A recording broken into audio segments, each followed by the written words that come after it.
imani ulioipanda katika mioyo yetu. Ee Mungu Mwenyezi wa milele, tunakushukuru kwa zawadi ya imani ulioipanda katika mioyo yetu.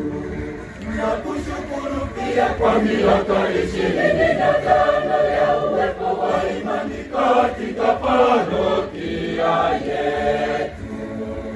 Roho Mtakatifu Teresia wa Mtoto Yesu, tunaomba mwaka huu